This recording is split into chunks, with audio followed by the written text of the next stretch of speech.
Hey everybody, Deborah Prinzing here. I'm excited to have this chance to present the 2026 Slow Flowers Floral Insights and Industry Forecast. I'm going to jump right in and get the slides up and we'll go from there. Okay, here's some background. During the past 12 years of collecting insights and producing an annual forecast, Slow Flowers has identified 100 inspiring themes and ideas to share with our community. This all began in 2015 when the insights were launched as part of a press tour to promote the Slow Flowers movement.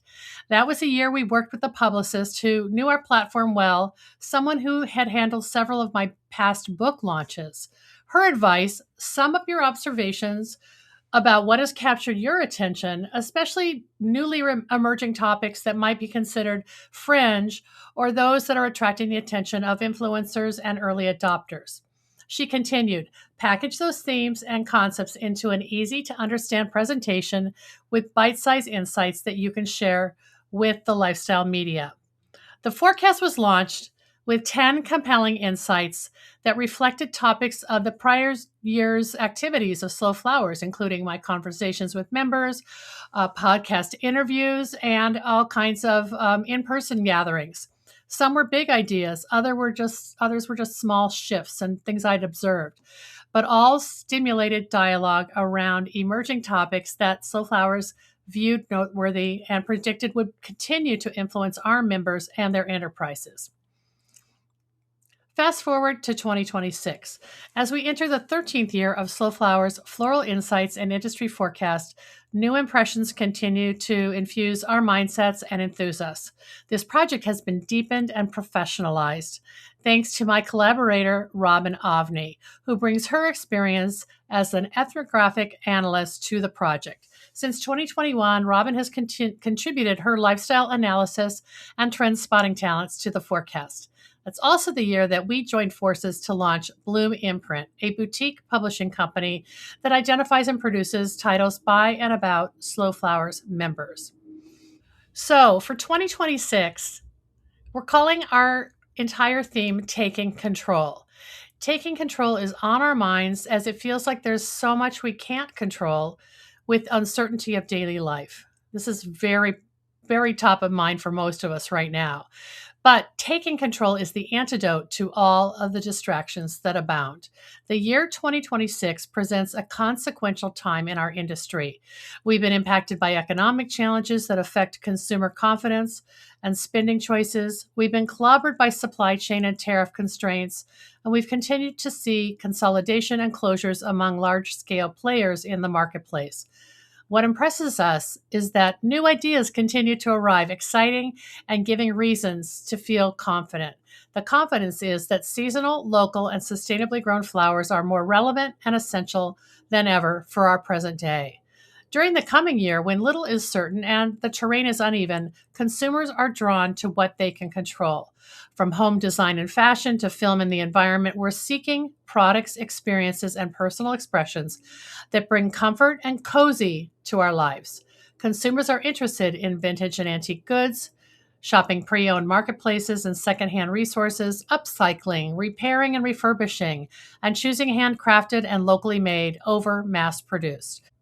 These preferences make more sense than ever, and they are ideally aligned with the Slow Flowers movement, which values sustainability, zero waste, and the elimination of single-use plastics and toxic chemicals. With this landscape as a backdrop to our forecast, we identify 3 themes for 2026. And you'll see those in the next 3 slides. As a bonus, we've also reviewed our 100 past insights, singling out one primary theme from each year from 2015 to 2025. There isn't an expiration date to these insights. They don't go away, but rather they evolve, moving from being an alternative or fringe idea toward one that simply reflects a cultural shift toward the mainstream. They build on past insights and take new shape, and I think they're really inspiring. So let me introduce the first concept for 2026. Maximalism. In the home and garden space, we are not alone in yearning for a safer, cozier, and more comforting lifestyle environment. As the anti mass market volume increases, we're witnessing statements of individuality and authenticity expressed through elements both eclectic and colorful. There's Teresa Woodard's new book, Garden to the Max, aptly named, followed by one Instagram influencer's assertion that cottagecore should be replaced by burrowcore, Burrow, a more organic and less curated version of home decor. The message: create the environment that you desire. Who wants austere or neutral spaces when we can layer colors, textures, and shapes, building more comfort into our lives? I love Susan Chambers of San Francisco based Bloom and Couture's recent proclamation that she's a confirmed maximalist. Inspired by my fashion obsession, I love color on color on color, Susan says. When you can use that much color, it becomes almost a neutral. Much like the untamed character of Mother Nature, maximalism can be broad minded and excessively exuberant. Your customers are searching for unique experiences and uncommon offerings that provide sanctuary and safety. Infuse your business with messages of comfort, highlight handcrafted and handmade collections, and give customers ways to take control in their own spaces. And I just want to comment on this beautiful floral arrangement. It's from Sarah Jo Eversole of Everbloom Fields in Texas, and she's featured in the Flower Farmer's book. And I'm so excited that she shared this maximal color impact bouquet with us. I note about Teresa Woodard and photographer Bob Stefko's book, Garden to the Max. The subtitle is Joyful Visionary Maximalist Design. It celebrates bold, abundant, and personality-driven garden design. It presents maximalism as the opposite of minimalism, encouraging gardeners to embrace more is more through layers, strong colors, and abundant plants for both aesthetic and ecological benefits, offering inspiration for creating joyful, wildlife-friendly spaces. And P.S., the garden of our good friend Lisa Wad, formerly of Pot and Box in Detroit, and the creative genius behind Flower House Detroit, is featured in the book Garden to the Max. Okay, our second insight for 2026, my analog life. This insight asks, can two things be true at once? There's no argument that artificial intelligence, AI, and its many iterations are here to stay. Yet as more of us are searching for authenticity, control, and comfort, do we want to turn things over to artificial intelligence? Human-powered versus technology-powered interactions are highly valued in the Soulflowers community, especially as our members, growers and designers alike, are creating tangible analog experiences and connections with their consumers. This year, it feels like there's a dramatic accumulation of themes like homesteading skills, using flowers and plants to conjure old world remedies, and finding alternatives to mass-produced AI-generated digital offerings. A rejection of artificial and an embrace of authentic couldn't be more imperative for all of us. This also means that slow is the mode of expression that we can give to our community. Our floral designs are not cookie cutter. Our stems are not straight. Our color palettes are not designed by committee. Our color choices are not Pantone driven. Draw connections between individual expression and control, experimentation and meaning, turning toward analog ways of life. AI can't replicate real life. Real life is three-dimensional. We live in the 3D world, and it's not perfect, and we don't need the perfection of AI. I also want to give a shout out to Anne Bradfield, a longtime Soulflowers member and Seattle floral designer, who rebranded her business as Analog Floral in the early days of the pandemic. Anne writes this on her website. Welcome to Analog Floral, the home of artfully irregular floral design. We are a full-service flower shop committed to sustainability, environmentally friendly practices, and connecting people through the joy of flowers. We source our flowers from local flower farms whenever possible and are proud members of the Soulflowers movement. You won't find any floral foam in the Analog studio, and we do our best to never use a single-use plastic. Where does the name Analog come from? Analog is shorthand for craftsmanship and closer range connections. It conveys the sensory appeal of watch hands ticking, of a pencil scratching on paper, of listening to a friend's voice. It's the actual versus the virtual, and that's what I love best about flowers. And continues. As a designer, I get way into the little oddities that nature produces. Blooms and stems that are weeded out in an assembly line approach are exactly what can make an analog floral design so special. We care about each and every arrangement we get our hands on, and I know you will feel that in the flowers you receive from us. That is a perfect summation of this insight analog life. Thanks for the inspiration, Anne. Okay, so beautiful. The subtitle to this, in my mind at least, is playing the long game. Social media and its influencers make promises, painting a picture of flower farming that equates financial success, if not fame and fortune. But the corollary can be disappointment or disillusionment. Wisdom absorbed from experienced flower farmers, though, is priceless.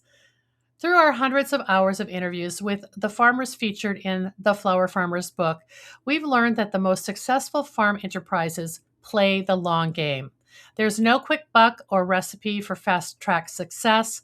Rather, the most accomplished floral entrepreneurs, flower farmers, and designers draw from proven business practices, skills often carried with them from prior professional chapters of their lives. Those who may not have had a corporate pedigree can reach the levels they want by continually learning and evolving. Trials, experiments, finding mentors and coaches all can lead to more sustainable businesses for the long term. Here are some examples from our Slow Flowers members that I sort of see as playing the long game. The first one I call hybrid retail. We love the self-service farm stand. It's something that many of our members have embraced. Julie Remy of Florice Orchard and Bloom on Vancouver Island in British Columbia takes us all a step further. She's turned her farm stand into a design gallery. Julie displays one signature floral arrangement each week to inspire customers and potential custom orders. Shoppers access the climate-controlled space of her farm stand by ringing a doorbell, which Julie can open remotely. She doesn't have to be there. And then those customers have the privacy to shop at their leisure. The hybrid part combines the tangible experience of an old-fashioned flower shop with the familiar convenience of online shopping as customers pay virtually via an iPad screen. Another concept is profit choices. For Abby Matson of Diddle and Zen, opening a retail space in Panton, Vermont meant bringing her flowers and a relevant mix of lifestyle products to her customers, but it also meant something had to go. As a result, Abby and her team phased out full-service weddings, ones that devour staff time and draw resources away from both the store and the flower farm. And they're focusing only on a la carte orders sold through Diddle and Zen's storefront. The shift to serving a local clientele rather than chasing larger and more complex destination wedding gigs has paid off, deepening their community relationships so Diddle and Zen can service locals and their flower needs throughout the year. And the third idea is about cutting gardens for sale. We recently contributed a feature article to Johnny's JSS Advantage newsletter. The topic, Growing Flower Seedlings for Profit, encourages growers to translate their expertise into a new revenue stream by planting and selling cutting garden plants to both flower lovers and fellow growers. My eyes were open to this concept several years ago when some of the Seattle Wholesale Growers Market farmers brought in extra 4-inch pots of their sweet pea starts. Yes, I purchased many of the uncommon sweet peas from Everyday Flowers' Vivian Larson, but I also witnessed her extra seedlings in the carts of florists and aspiring flower farmers who shopped at the market. The idea of gardening like a flower farmer has taken off as increasingly home gardeners and floral enthusiasts are asking for unique cultivars, the ones that pros grow. And although demand for flower seeds continues to rise, many gardeners want to jumpstart their cutting gardens with flower plants sown by someone else, perhaps due to time constraints or space constraints. Anyone who's shopped at a retail nursery can understand why. Garden centers merchandise with plants that are already flowering. That big bloom eye candy certainly provides instant gratification, but it's not optimal for the cut flower garden. Flower lovers who dream of having lush, colorful cutting gardens need to plant young starts and grow them over a season until harvest time. Nearly 4 years after we published Plant Your Bouquet, an insight in 2022, There are continue to be more examples of the cut flower garden moving into backyard veggie patches. We are seeing florists and new flower farmers eager to connect with experienced growers who are selling curated collections of starts and seedlings. This is a new direction for many of our members and one that I'm excited to support through our second Slow Flowers Ultimate Cutting Garden Plant Sale taking place this coming May 3rd in Seattle.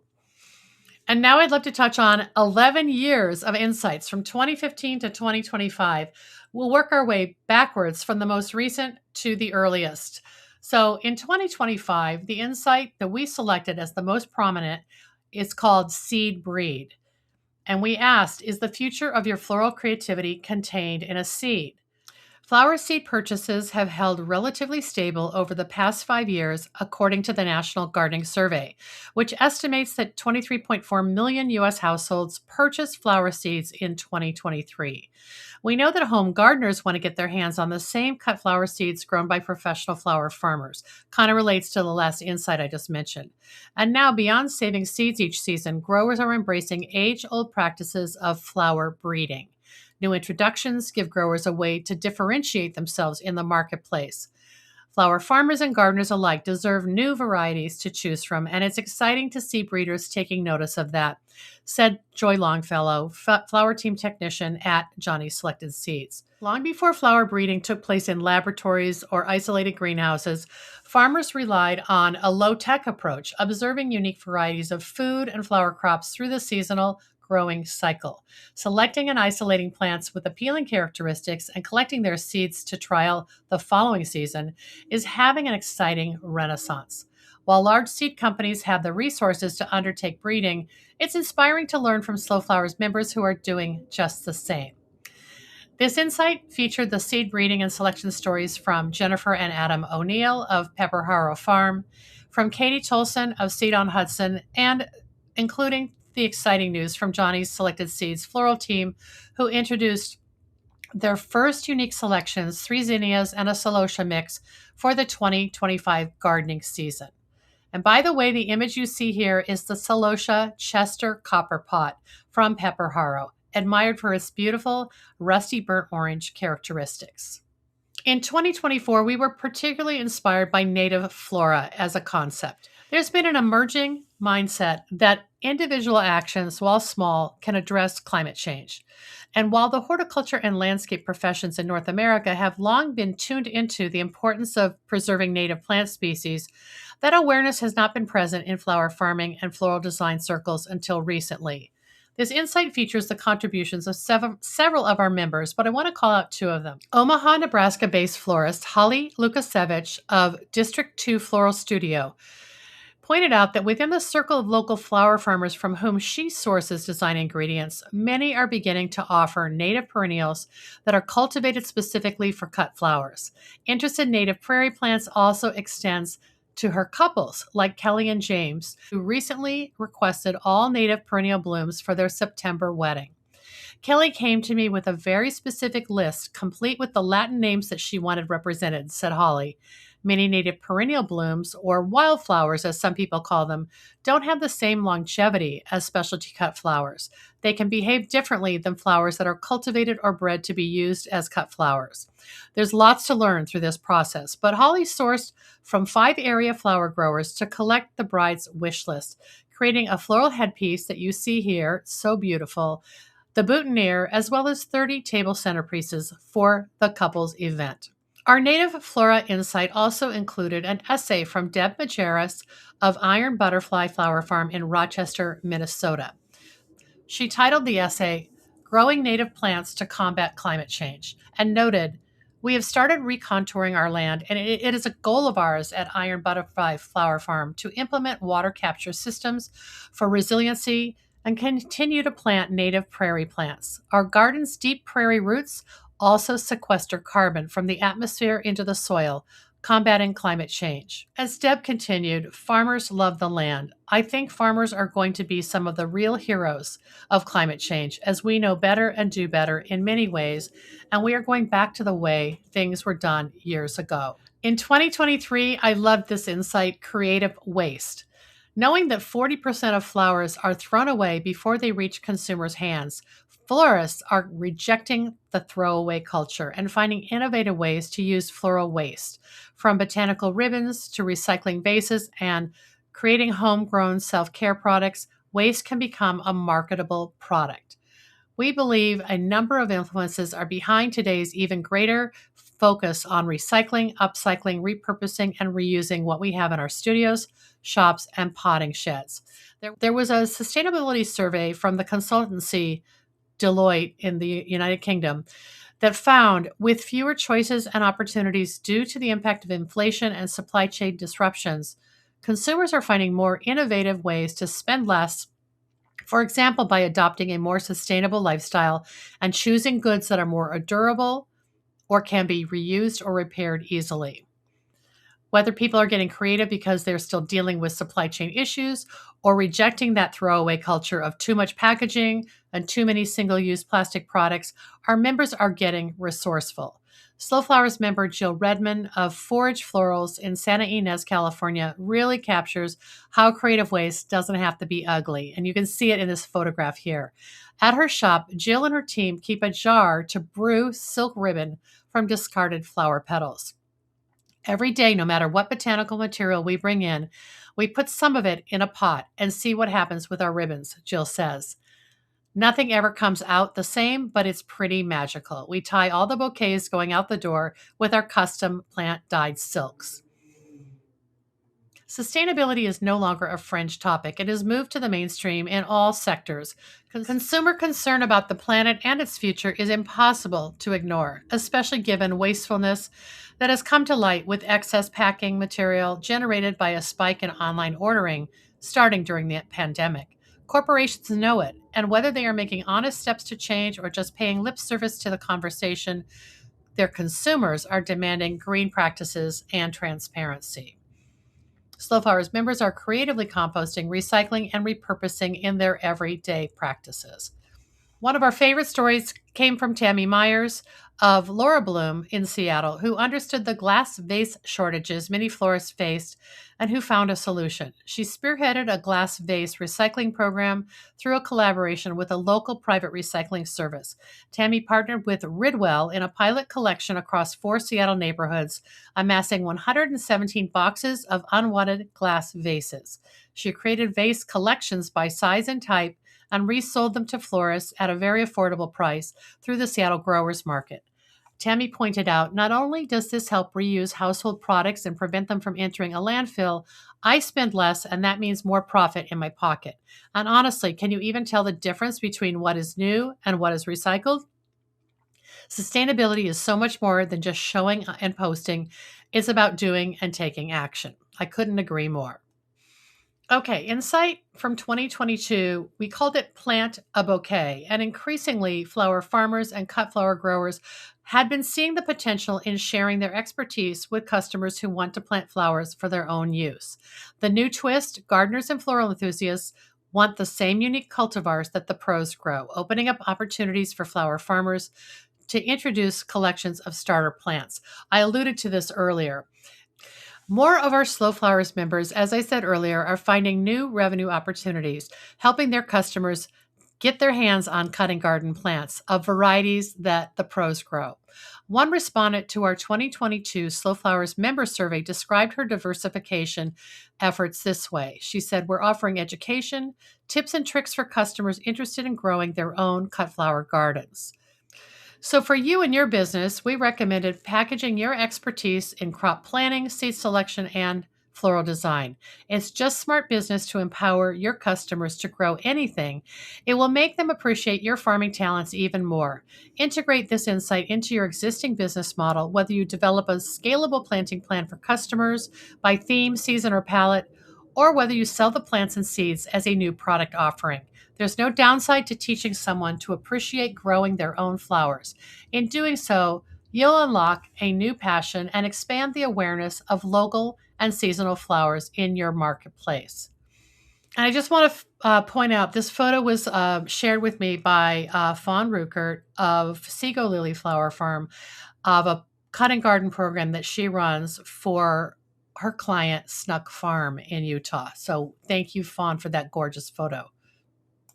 In 2021, We focused on floral wellness.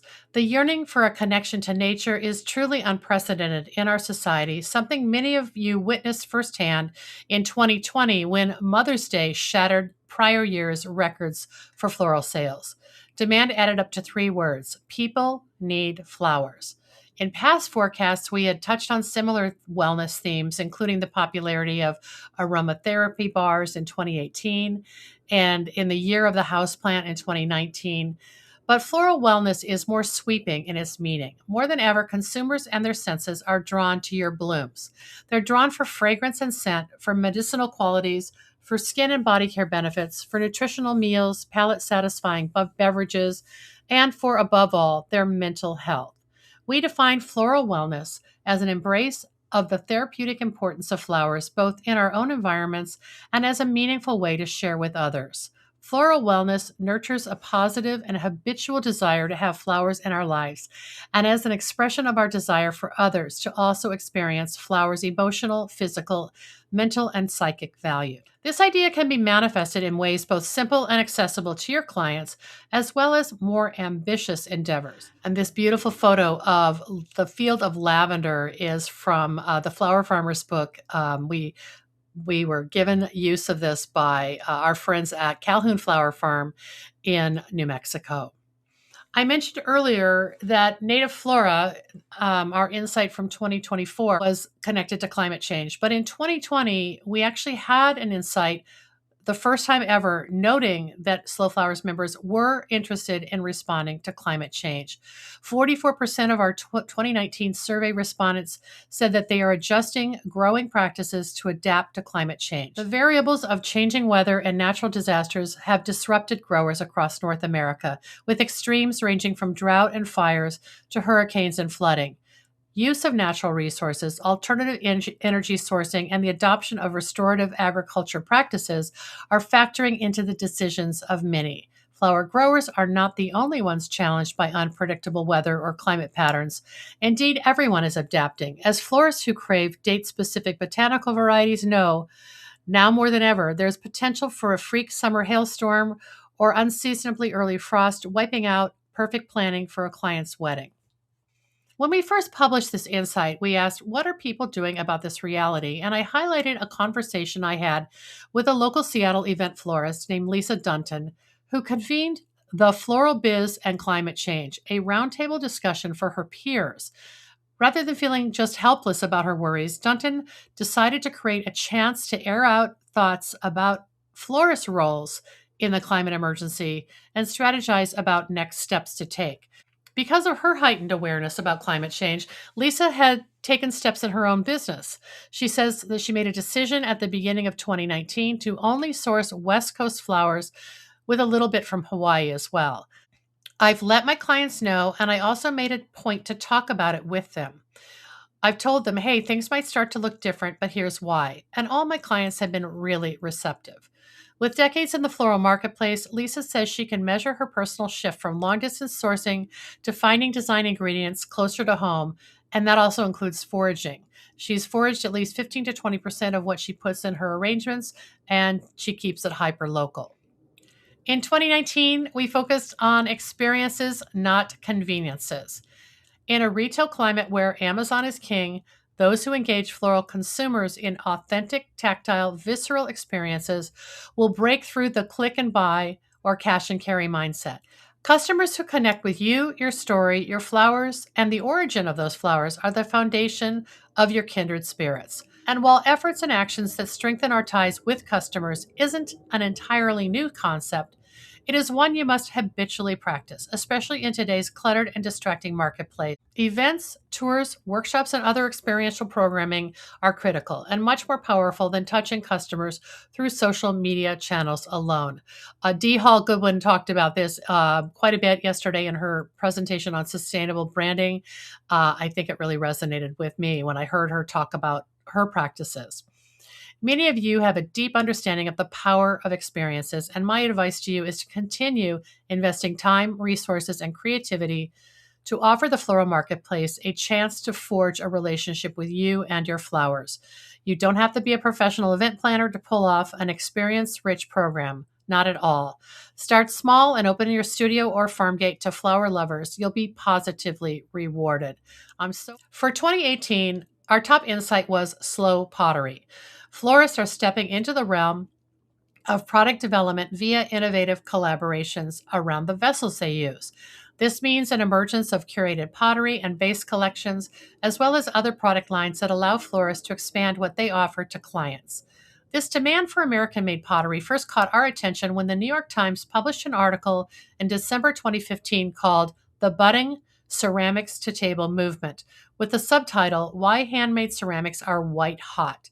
The article pointed out that the rejection of factory produced sameness in dinnerware and vases reflected a desire to get back to something more essential. In the years since identifying slow pottery, we continue to be enthralled, and the number of Slow Flowers members returning to the pottery wheel or making hand built clay vessels is noteworthy.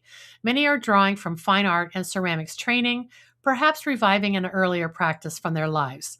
And their story is resonating with customers. Those who aren't potters are finding local artisans with whom to partner and collaborate. Of course, our own superstar potter, Frances Palmer, a Slow Flowers member and speaker at our 2022 Slow Flowers Summit, exemplifies the way that these two practices come together for her, as her pottery is inspired by the flowers that grow in her Connecticut cutting garden.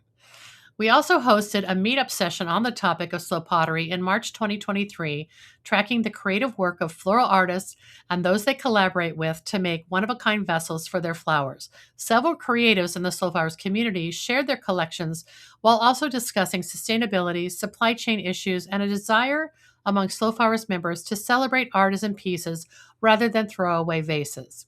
More recently, this past December, I hosted Michelle Hartney of Chicago-based Flowers and Ceramics for a fabulous conversation about how she grows flowers in her urban microfarm and creates companion vessels at a nearby studio. I love to see how many of our members continue to tie their art and gardening practices into one beautiful story. 2017 was the year when we highlighted floral tourism.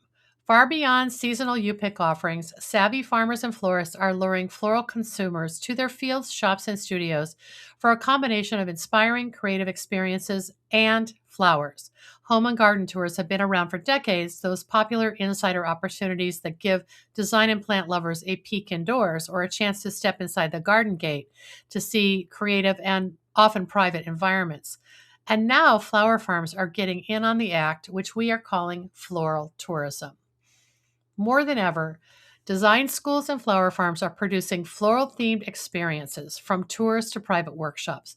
Truly, there is a cultural shift symbolized by the many inspiring ways that the Slow Flowers community connects consumers with local flowers. Move over wineries, tourism is coming to America's flower farms.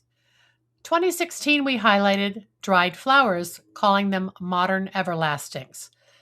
We proclaimed that dried flowers were having a renaissance, an insight not lost on those of us who remember how important dried flowers were for home decor in the 1970s and 80s. The latest focus can be attributed to flower farmers wanting to extend their season and florists in search of sustainable options during the winter months. Dried floral experts Charles and Bethany Little of Charles Little and Company in Eugene, Oregon, demonstrated the sheer volume of everlastings that one can crank out if only there's enough space to hang bunches of flowers for drying. The evidence can be seen in the rafters of the couple's magnificent barn, where there's everything from amoebium to yarrow. It's a satisfying array of cut flowers that live long after they've been harvested and dried. Wreath makers, crafters, and designers are again integrating dried elements into their work, especially during the cold, dormant season. There's nothing more sustainable than finding an afterlife use for a flower that you may have in excess, especially as beauty lives on with a new purpose. And here's the insight that started it all: eco non-toxic floral design mechanics. We've had more than 60 years of the same old green floral foam, formaldehyde-based and non-biodegradable. Over the past decade, eco-conscious designers openly rejected floral foam while adopting other techniques and mechanics for arranging flower stems. Many new options have arrived on the scene: plant-based, mineral-based, and even plastic options over single-use plastic ones, giving the floral industry more green choices continues to move from the fringes to the mainstream as florists and their consumers demand affordable and healthy alternatives. The photo you see here is from my 2013 book, Slow Flowers, from a section called Earth Friendly Floral Techniques. I included foam free mechanics throughout the book, including twigs and branches, chicken wire, flower frogs, as you see here. I love my vintage flower frog collection, and other materials such as excelsiors and pebbles. Many newer products have been introduced in the past decade plus, and some have been successful and widely adopted, while others failed to launch. There are some plant based options and compostable products now in the marketplace, and I encourage you to experiment with all of them to see whether they work for you. More and more florists, as I said, are rejecting floral foam and opting for natural mechanics. Okay, we've worked our way through 12 years and 103 insights to inspire you. As we move forward, new topics of interest in the Slow Flowers movement will continue to be leading edge, ones that early adopters embrace and ones on which you'll put your own spin. They also will reflect an evolution that may be subtler and less over the top as more people in floristry and flower farming learn from one another and adopt our values as their own. Please let me know if any of this resonates with you, and thanks for joining me in the conversation. A special thanks to Robin Obney for co-producing this year's report. We'll have the full report to share as a PDF, including links in the coming days.